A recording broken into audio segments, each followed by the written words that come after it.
Welcome back here to the Allen Griffin Hour, a proud product of Wake Up Call with Dan Tortora. Here with Allen Griffin, of course, Syracuse Orange assistant coach, as well as a former player on the team. Myself, Dan Tortora, longtime sportscaster, got to meet the man, Allen Griffin, pretty much right when you came into town. Oh, definitely. So it was probably like a week of you getting into town, because you got into town, but your wallet didn't get here. No, it didn't. You're going to tell that story again? No, I won't tell the story again. I left my wallet at home. You left your wallet at home conveniently. No, it wasn't conveniently. You haven't brought me out since then. I told you, as soon as, just got to let me know. Where are we going? I don't know. Some of my spots. Some of my other spots downtown. Oh, okay, all right. Some things that you have in mind. No, we can meet right here. I love this spot. We can come watch some college basketball one night. Yeah. Or, Do you watch college basketball outside of, obviously, doing your own games? Do you find yourself always watching other teams? Definitely. Whether or not you play them or not, just sitting and watching, no matter who it is? Oh, yeah. You got to watch. Yeah. I understand that. You got to know your opponents. You got to know everything. Yeah. But when you're not watching film and you're not in your own game, if it's a game like Austin Peay and Tennessee Tech, will you sit there and watch it? Yeah, I'll watch a little bit of it. Yeah, definitely. I won't key on it. It'll be on my TV, and I'll watch some. Sometimes you pick up certain things. You learn from other coaches. Right. So So who are some of the coaches you like to watch? Wow. Brad Stevens is a very good coach from the Celtics. Yeah. He's very, very creative. Tremendous coach in college. Oh, yeah. Butler. Back-to-back final games against Duke. Oh, yeah. Who else? Archie Miller, who I used to work for at Indiana. Yeah. Mm-hmm. They hit a tough stretch right now. Lost seven in a row, but he'll get it together. Sean Miller, his brother, same family. Yeah. I know kind of both, styles of play, so I'm kind of familiar with it. So, those are some guys. Obviously your Calipari's and your Coach K's. You can never not learn anything from those guys. So, yeah, you got to watch those guys too. Now, everybody gets nervous when Jim takes the suit jacket off. And he took that jacket off pretty quick. Was it in the second half? He ripped that off pretty quick? No. Was it in the second? No, it was in the first half, right? In the first half, he took it off. Bring me into that, because he was a little bit amped early on in that game. Well, the one thing, going into the game, we have a game plan. In our game plan, our scouting report, it was two things that we didn't want to allow to happen. Yeah. And within the first 5 or 6 possessions, it happened. And that's when you, as a coach, knowing that this stuff is fresh on these guys' mind, like it's one thing to say late in the game they add a wrinkle to something that you couldn't scout or you didn't know. Right. But it's one thing that you go over something over and over and over, and some of your veteran players forget what we talked about in practice. Yeah. That'd kind of get under the skin. Was it guard Kai Bowman at all costs, because he's insane? Yes, that's one of them. I forgot. What could O'Shea have done differently in the left corner? Nothing. This guy's looking. He's looking to pass. O'Shea's all over him. He's on him. He's got hands everywhere. And Kai looks like he's going to pass it, and then just fades back and launches this thing as he's falling out of bounds, and it drops in. Yeah, he could have done nothing. It was just one of those shots that it's a once-in-a-lifetime thing. He was contested. He jumped off the ground. Bowman just made a, tough shot. Yeah. Now, Elijah Hughes had some words yesterday with BC. He didn't get in trouble for it, offsetting stuff and whatnot, but I want to talk to you about the fire. You got a BC guy that's holding onto the ball. It's Syracuse ball. He's still dribbling it. Elijah knocks it out of his hands, hands it over to the official, and then some words are said, and he's sticking up for himself, sticking up for his team. You played basketball. You played in college. You played for Syracuse. I don't think there's anything wrong with having, some thoughts. No. You just got to be smart, too, because it's always the second guy that gets caught, Right. The first guy, tend to get away with a lot more. So you just got to be smart, and especially time and place is everything. You don't want to do that when it's a 1 or 2 possession game, 4 minutes left in the game, so you just got to watch what you're doing. But you appreciate that fire as a coach somebody got to have it other than coach, you know, and you know, Elijah was that guy. Speaking of fire, I have seen Jerry come off the bench. I've seen you come off the bench. I've seen Adrian come off the bench. So Jim is the head coach. Jim says his things. He puts his hands up. He has his words. But he lets you guys kind of, you know, lets you be free. And I see at times that there are, you know, what looks to be 4 head coaches on the team. I know Jim is the head coach, but I catch glimpses of you being a head coach with your hand out pointing. I catch glimpses of Jerry yelling and seeing the head coach, and I catch the more subtle Adrian Autry out there. So bring me into that. Who is the most head coach-esque on the team right now besides Jim Boeheim? I think we all have our strong points. Yeah. Yeah, I'll give you the politically correct. Who's the loudest one, Jerry? Adrian, actually. Okay. Yeah, Adrian. I feel like I always catch him when he's after he's said it, because I've seen Jerry like mid-yell before. Yeah, Jerry. I mean, Jerry's, you know, fiery, but like for the most part, Adrian has the deeper and the loudest voice. So there's more Adrian. Where are you at in the mix of things? I'm in the middle. You're in the middle? Yeah, I'm in the middle. Sometimes I don't even yell. This is the loudest my voice gets. That's all? That's all. So you're just saying something to them as they're coming by you? Yeah. That's it? It's like mellow yellow. Like, hey, chill out. You need to go over there. Don't do that. Yeah, you can't do that. You got to go over there. Because Adrian is, I mean, I would not, I mean, Jerry, I like seeing Jerry because I think that everybody always, you know, thinks of Jerry as, you know, as the kid, the guy, the boy wonder that did what he did. So it's good to see him, you know, animated. But Adrian looks like that guy that's, I mean, he's dad. I mean, I would be horrified. That is exactly who he is. He is. He's just like a dad, is he not? Yeah. Yeah, he's old enough to be my dad. Yeah, definitely. Because you feel that from what it's just the faces, you know. It's that. Oh really? Right. Oh really? Like that's when I see him go. What I tell you to do? Right. Oh really? And it's that look because he's got big eyes. That's the thing. He just stare right into your soul. Yeah. Now he did tell me he's the associate head coach. So in his words, if Jim Boeheim gets kicked out of a game, suspended, if he catches the flu, Adrian is taking the clipboard. Oh, definitely. What do you think about that? I think Adrian's a great coach. Adrian's going to be a really good head coach one day. He knows a lot about basketball. The great thing about Adrian is he has a passion for coaching. You know, and when he coaches his guys, you can see that passion come out every second of the day. Every second of the day. So between you, Jerry, and him, how would you describe personalities? Oh, wow. I mean, we're all kids inside. We all joke around a lot. I know. Who's the funniest? Oh, probably me. You think you're the funniest? Oh, yeah. Because I say things that people, you know, wouldn't expect me to say. So you're the subtle funny guy? You're the guy that kind of takes it all in, absorbs it all, and then you just kind of let it out at the right time? Yeah, definitely. Okay. Yeah. Being funny is timing. I know. Timing is key. Well, you're not that funny. So I'm a lot funnier than you are. I don't know about that. I don't think you've hung around me enough. Probably not. You haven't. Yeah. We need to spend some more time together. Yeah. You know, I tend to be more serious when people forget their wallets. Wow. See, that wasn't funny. That was timing. No, it wasn't. It's all about timing. No, it's not. It is. So you think you're the funniest one? Yeah. Where's Jerry on the funny meter? Is he funny? He's 1A. I'm 1. So Adrian's 1B? Yeah, he's 1B. Why is Adrian not that funny? Because he's a dad. He's serious. But you're a dad. So is Jerry. Yeah, but like he could be our dad.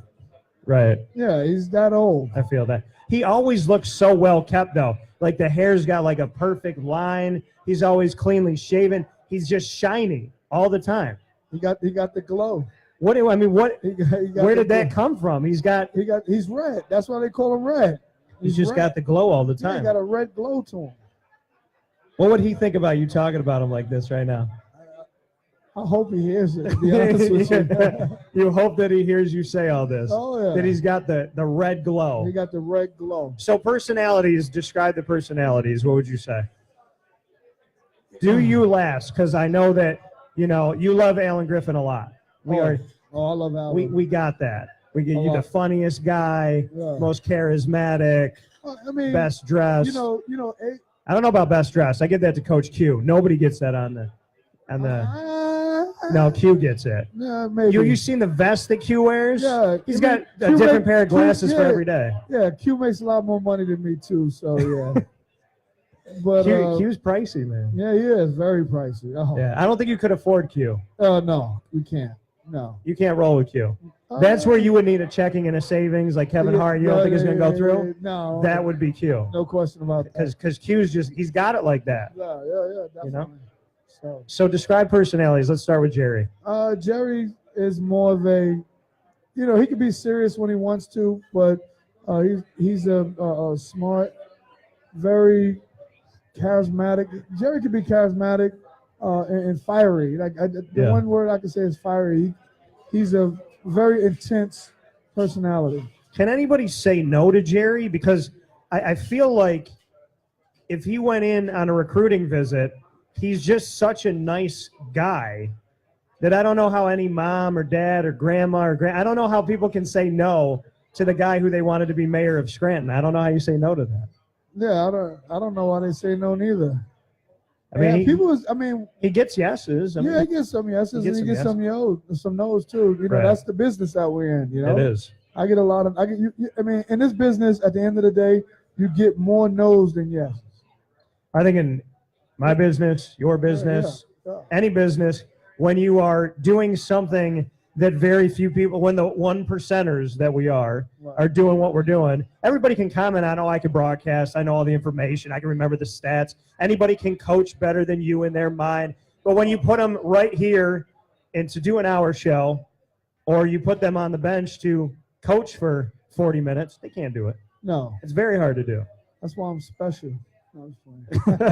So how would you describe Adrian Red Autry? Oh, serious. Serious. Serious. Yeah. Very, very caring dude too.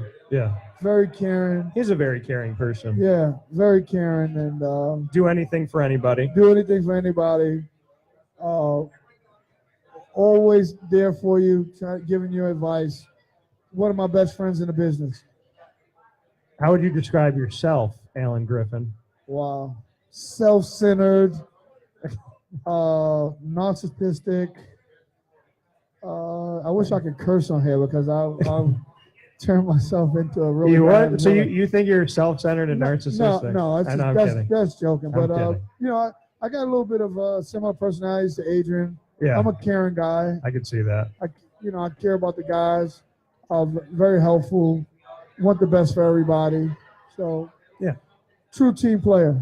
How would you describe Jim Boeheim? Wow. You got to do it. And we're live. So guess what? We're live to all these people. We're live to these people as well. How would you describe Jim Boeheim? Coach Boeheim is a very loyal guy. Okay. Very loyal. Very loyal. Very loyal. Right. Quiet guy. Really? Because people think that he talks all the time and he's charismatic. No, I'm kidding. No, nobody thinks he talks. He's charismatic. When you get him in like intimate settings and stuff like that, he's very, very charismatic. He's very, very talkative. But if he came into a crowded public place, he'll find a corner where he could be alone. He keeps to himself. Definitely. He likes to be, like you said, when you guys have dinner, he sits with you but not with you, and he watches something on his phone and whatnot. Yeah, usually he's watching his kids on his phone. Right. They're playing in other places, so he's doing your typical dad thing. Right. Yeah. So he's a good dad. Yeah, great dad. And how do you see him with Buddy? How is his relationship with Buddy? How would you assess his connection to Buddy? Because that's got to be a unique situation. It's a great thing for both of them. I think Buddy has helped Coach be a better coach in some situations, and also too, Buddy having coach as his dad coaching him helped him with his confidence, So I think it's a match made in heaven, and we're very fortunate to have him, Buddy, on our team because he brings a different dynamic to our team that we didn't have in a long time as a guy who can flat out knock shots down. Yeah, we're definitely, seeing somebody with Buddy Boeheim who's been able to kind of answer the call lately. We talked about that before. He's wearing number 35. He's got the same last name outside of the one time that Syracuse spelled his name wrong on the back of the jersey. Ooh. Had a little bit of Boeheim going on. Yeah. How'd you guys handle that? Well, it's funny is it wasn't from our equipment people. Okay. It was from Nike. Oh. Yeah, so whoever at Nike, they made the mistake, which at the very end of the day, everybody knew how to spell Boeheim. Right. It took me 20 years to spelling it, but I got it now. But to be in that situation, that's a very interesting situation to be in, that his name was spelled wrong with him being the coach's son especially. Yeah, it happens. You know, the one thing, what's great about Coach is that stuff is minor to him, Yeah. That was a small thing. So it's fixed down and, and Buddy's making shots. So it doesn't matter. So it doesn't matter. Because he's making shots and he's doing what he needs to do. Yeah, definitely. So you would describe Coach as being more of the charismatic when he needs to be, but ultimately a caring guy, a loyal person, somebody that the team can lean on if they need to lean on him. How do you see him with his players? Because, we see him as, at least I see him as a player's coach. He defends them against the NCAA. He defends them in general overall. Inside and outside of school, we've seen him come to he is critical of his players, but he is also he can be critical of his players. But let anybody on the outside be critical of his players, and he will bring you a new one with, Jerry McNamara as an example, Tyler Ennis, all these guys, Tyler Lydon. So just what you could say about him being a player's coach and not wanting to put up with people talking bad about his players. But that's the loyal part to it. If you're not with these guys every day, he feels that you shouldn't be able to talk about these guys, the way you want to talk about them, and that's the great thing about Coach. He'll go to war for any of us. And when you see him, go to war for anybody, what did he do to get you here? Bring me into that a little bit. To go back to that hindsight being 2020, looking back at those moments, how did he get you ultimately to Syracuse? What did he have to say? What did he have to do to bring you home, so to speak? You know what? I always wanted to come to Syracuse because of Pearl. He didn't really have to say that much. But he just told me that, I'll have opportunity to play. I'll play in front of some of the best fans in the country. I'll play in front of a lot of fans on a night in and night out basis. And coming here to Syracuse and seeing the Carrier Dome, seeing the university, seeing the surrounding area, I just knew that this was the place for me. And then ultimately to bring you back as a coach, you had, obviously you had a unique situation because Dayton was losing their head coach who had brought you in. So you were kind of a free agent out there. But what made Syracuse fit right a couple of years ago? This is your second season back, your first official time as an assistant coach. So going into before last year, what did it for you? What was the conversation with Jim Boeheim, and why did it feel right? It was an easy conversation. Syracuse is home for me. I have had a lot of great years here. Even when it wasn't working in my favor as a player, I still experienced some great times in Syracuse, and it just felt like home, and it's always home to me. So simply put like that. Simply put. The Allen Griffin Hour. We're here with Allen Griffin, Syracuse Orange assistant coach, as well as former player, myself, Dan Tortora of Wake Up Call with Dan Tortora. We appreciate you watching on Facebook.com/LiveNowDT, and also being inside of the home team pub, 7990 Oswego Road in Liverpool. It's time for rapid fire. Rapid fire. So I get to put you on the hot seat. You get to put me on the hot seat. It's back and forth. The last time we did this, I got you in a lot of trouble with your family. So have you patched the bridges with your family? Nope. You have? I've been avoiding them the whole time. Okay. Because you had to pick your favorite niece. Yeah. So that hasn't worked out in your favor. I'm getting stared down by one now. I know you're still, but That was a few weeks ago. I mean, I would figure by now you should be okay. Nah, I'll take it to one of our favorite restaurants. I mean, you got to be. I mean, there's Italian, Jewish, and Catholic guilt. Those are the big ones, right? I have the Italian Catholic guilt. My friend Ross has the Jewish guilt. So I mean, but you don't have any of that. I mean, you don't. Your guilt should be less, right? You shouldn't feel what I feel when my family. If I had to choose, I'd be feeling that for like 8 years from now. Choosing is bad all the time. I know, but you don't have the guilt. Like, I mean, you got to meet my mom. You got to meet my mom. Yeah. She's got that Italian Catholic. She remembers the one Mother's Day where she thought I forgot. I didn't forget Mother's Day, but she thought I did. And she overheard my dad saying to me, "Hey, don't forget Mother's Day," and so she thought I forgot it. What? She will still bring that up. She knows like the year that it happened. Wow. Yeah, it's horrible. Her mom is like Bayham's. I know, it's like, they never forget. No. So in fairness, since I got you in trouble last time, we're going to start rapid fire off here with Allen Griffin inside a home team pub. I'm going to let you ask me the first question. Wow. I wasn't even thinking, you go first. You go first. You want me to go first? Yeah. Okay. All right, Allen Griffin. Let's see here. What is you're going out on a date. You want to give somebody advice on what the best date is. What would you do? Where do you take them? How do you wine and dine, so to speak? I plead the fifth. You have no idea for a date? No. Come on. You got to come up with something. It all depends on what the young lady likes to do. Some women like to go to the movies. So if that's the case, then. Do you go over the top, though? Are you like an over-the-top first date where you set the bar so high? I set the bar high. Okay, all right. It gets me in a lot of trouble, but I set the bar. Because if you don't build up to it, whatever you did that first time has to be every time. All the time. Right? Yeah. It's got to be every time. Yeah. Every moment. It sucks. What did you? Can you tell us? Can you tell us what you did? What's your over-the-top date? Did you just on a hot air balloon or something? What, did you do something nuts? No. Did you get in an airplane or something? I'm afraid of heights like that, so it won't be no hot air balloon. Okay. You know what? I took a very special young lady with me to New York City. Okay. And first date. Yeah, pretty much the first date. Straight to New York City. Straight to New York City. All right. Dinner, we hung out, drinks, we had a ball.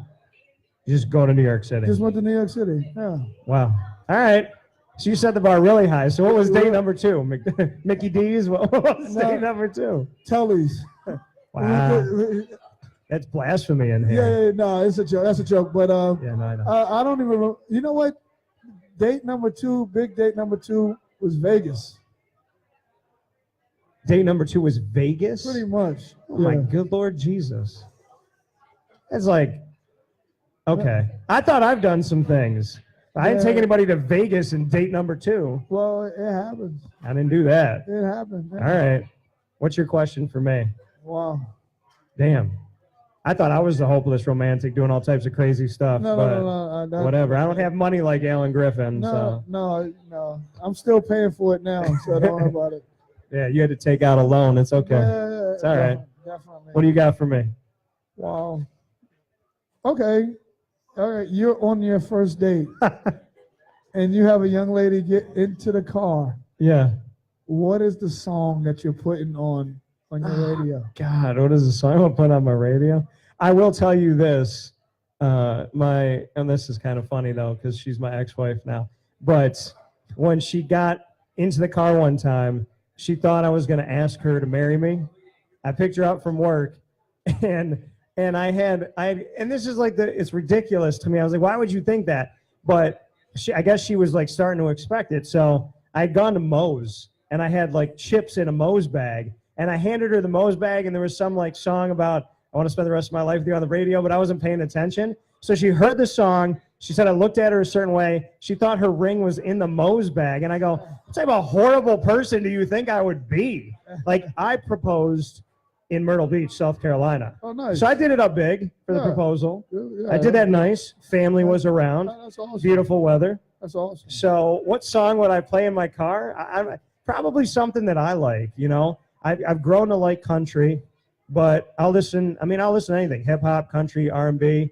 You know, maybe some Boys to Men never does you wrong. So I think I go Boys to Men. Let's go. That's a good one. I'm going to roll with that for your question, too. What song are you playing in your car when you're trying to set the mood?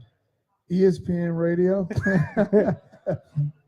I know that's a joke. We're gonna breeze over that. No, we're breezing over that one. No, that's yours? Yeah. Okay. If you want to get to know me. So you said Wake Up Call with Dan Tortora is what you listen to.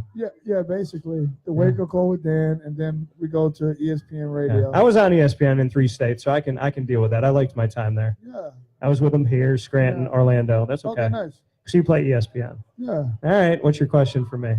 Oh.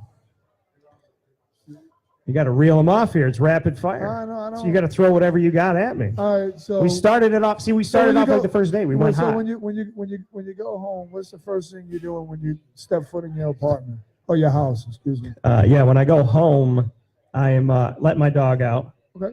So that's the first thing that I'm doing is letting the dog out. And then I don't know. Like I have an Alexa now. I like to play music all over the house. Oh, nice. So I'm turning that on. I'm letting the dog out. All right, good. I think that everybody's life should have theme songs. Right. So I let Alexa play my themes. Okay, like the superhero type. Yeah, something like that. Make you feel good. I get it. Just put the music on, relax, have a good time. So what is your drink of choice? If you could only drink one thing for the rest of your life, what would it be? It's definitely not water. So I know, because I'm the one sipping on water right now. Yeah, you know what? A good beer. A good beer. What's the best? It all depends. You don't have any sponsors, so go ahead. Tell me. No, I don't. And Wake Up Call is not sponsored by a brewery, so you can say whatever you want. You know what? I would say this. Besides a beer, I would like to have like a really good cold lemonade. Cold lemonade.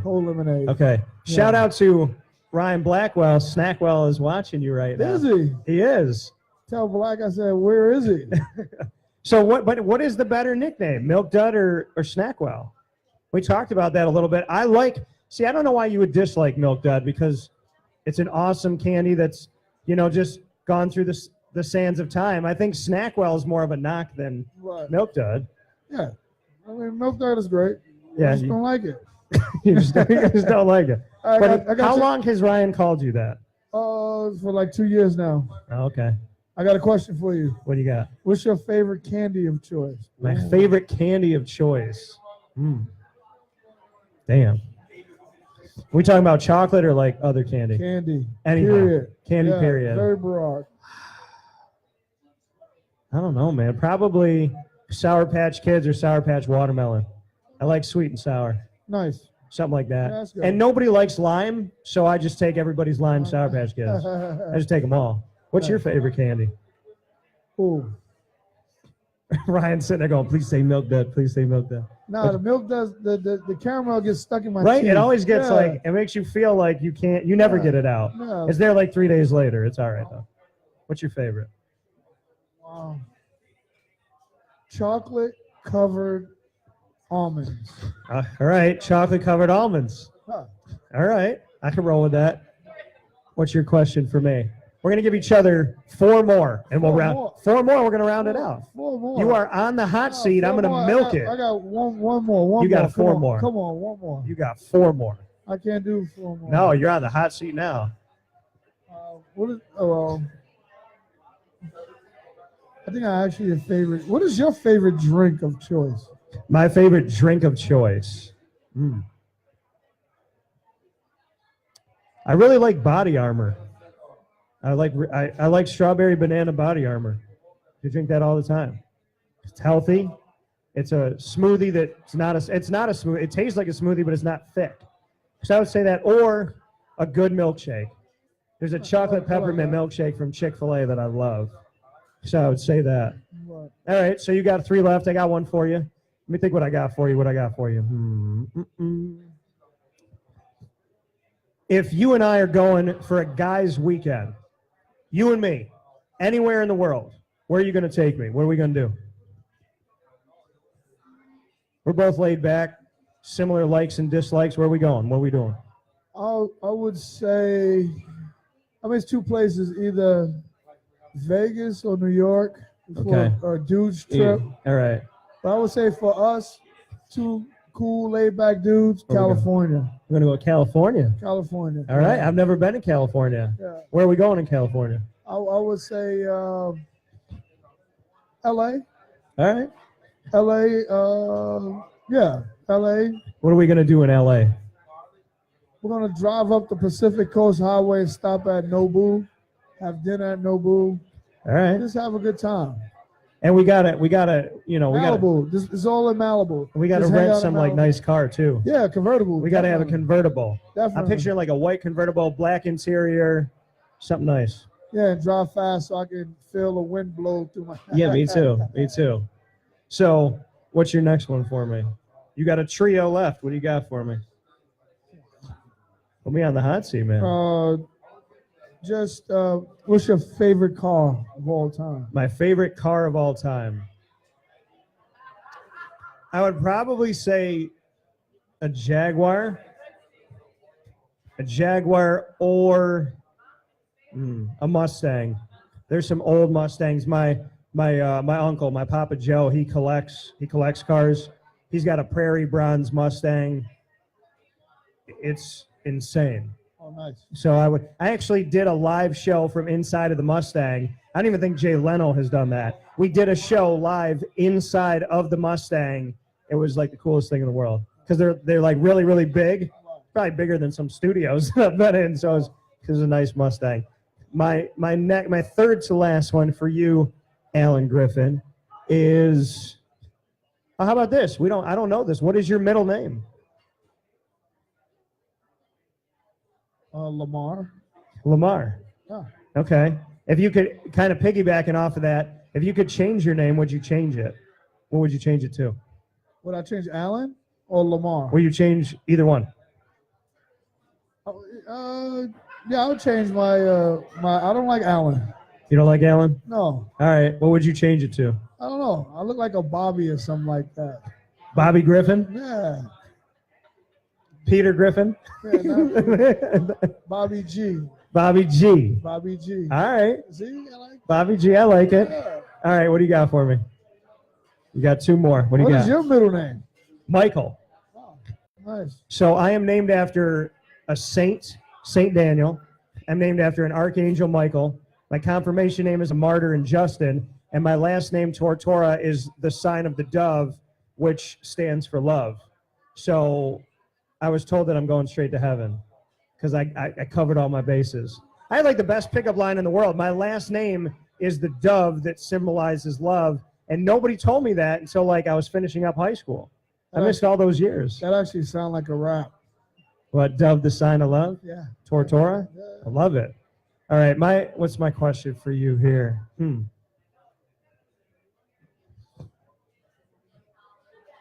Who would you rather have live in your house for a year? O'Shea Brissett or Frank Howard? You're trying to get me in trouble. I'm just trying to ask you a question. Well, I would probably O'Shea. Why O'Shea? Because I would love for him to tell me about Canada, growing up in Canada. Yeah. What's the experience? Okay. His experience. All right. Yeah. All right, O'Shea Brissett. What's your final one for me? Final one. You're in a car with Coach Boeheim, riding alone. All right. What is the first question you ask him? I'm in a car riding alone with Coach Boeheim. What is the first question I ask him?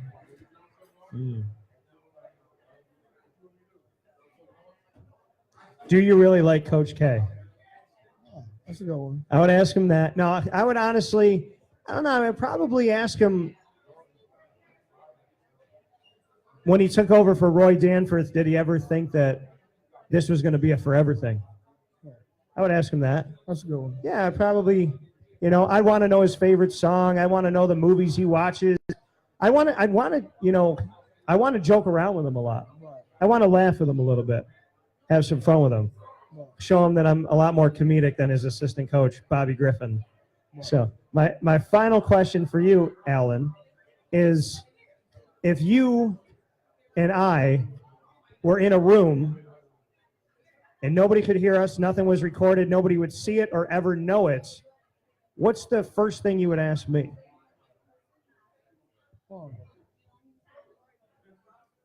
And it would just be between us. Since I always ask you questions, what would you ask me? Why'd you get married? Great question. It's a phenomenal question. I want to believe in love. I believed I was with the right person. And I found out that, I mean, really, in all honesty, I mean, I could break it down. I'm an honest person. I'm not going to hide it from anybody. She didn't support my career. She didn't support my travel. Constantly worried about me being away, even though I've never done anything in my whole life. She didn't get why I didn't have a 9-to-5 job. And her family got involved way too much in my relationship. So if and when I get married again, I'm going to check off my boxes before, and I'm going to listen to those red flags, because we had an argument about me not having a 9-to-5 job a few months into dating, and 7 years later, that was the same argument. Yeah. So, you know, if it's there in the beginning, it's always going to be there. That's what I learned. Definitely. Why'd you get married? Well, I'm done. My questions are done. No, but you asked. My question. Yeah, well, why'd you get married? I know. My questions are done. I'm done. So you're not gonna answer that question. I'm not. All right. Okay. That coming from Allen Griffin in the Allen Griffin Hour here on Wake Up Call with Dan Tortora. We've been live with you on Facebook.com/LiveNowDT. We thank everybody at Home Team Pub. We are here twice a month throughout the season. You'll see us twice in February. Make sure you come out and support Allen Griffin, Syracuse Orange men's basketball, former player, current assistant coach, and of course myself, Dan Tortora. Thank you so much for being here. And one of our watchers here said, smart answer, Allen, that you didn't answer. See, I answered the question wholeheartedly, and mine is fresh. Yeah, but I was done with my questions. I know. It's whatever. I can always ask you next time. All right, that's fine. All right. So with that being said, thank you as always, Allen. I appreciate it. No problem. I look forward to talking with you soon. Definitely. Thank you.